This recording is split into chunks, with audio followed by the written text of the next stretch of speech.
నేను ఈ వీడియోలో సరదాగా భార్యాభర్తల మధ్య రొమాన్స్ ఎలా ఉండాలో చెప్తాను సరదాగా. అంటే రొమాన్స్ అన్నప్పుడు మామూలుగా మన వాళ్ళకి అర్థం తెలియదు, కానీ రొమాన్స్ వేరు, సెక్స్ వేరు. రొమాన్స్ అంటే ఏంటంటే శృంగారం వేరు, రొమాన్స్ అంటే రసజ్ఞత, భావుకత. రసజ్ఞత, భావుకత అంటే ఏంటి అంటే మార్నింగ్ 5:30కి లేచి సూర్యుడు 6 ఆ ప్రాంతానికి వస్తుంటే ప్రపంచాన్ని మర్చిపోయి ఆ సూర్యుడిని మాత్రమే చూస్తూ ఏవైనా కోకిల కిలకిల రావాలు, పక్షుల కిలకిలలు కానీ వింటూ ఉంటే దాన్ని రసజ్ఞత అంటారు, దాన్ని భావుకత అంటారు. ఈ రసజ్ఞత, భావుకత అనేది ఏంటంటే ఎంజాయబుల్ ఆర్ట్. ఒక విషయాన్ని ఎంజాయ్ చేయాలి అనుకోవడం. ఉదాహరణకి నేనున్నాను అనుకోండి, నేను ఉదయం నుంచి రాత్రి వరకు ఏ పని చేసినా ఇష్టంగా చేస్తా. ఇష్టం ఉన్న చోట మక్కువ వస్తుంది, మక్కువ వచ్చిన చోట ప్రేమ వస్తుంది. అంటే నీకు భావుకత, రసజ్ఞత ఉంటే, ఇప్పుడు నేను చెప్పినట్టుగా ప్రవర్తించే వాళ్ళని భావుకత, రసజ్ఞత అంటారు.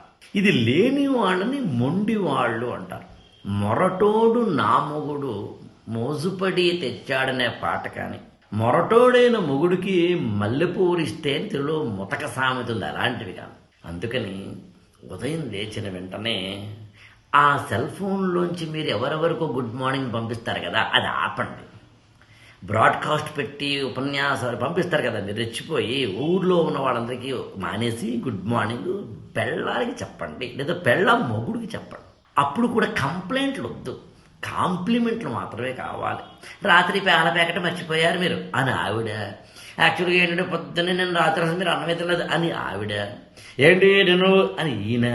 వద్దు, వెళ్ళి హక్ చేసుకోండి, చిన్న హక్.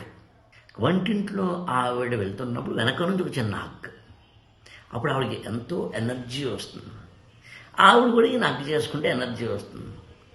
ఇలా ఉదయం నుంచి రాత్రి ఆమె కట్టుకున్న చీర పొగడండి, మల్లెపూలు తెండి, స్వీట్లు ఇవ్వండి.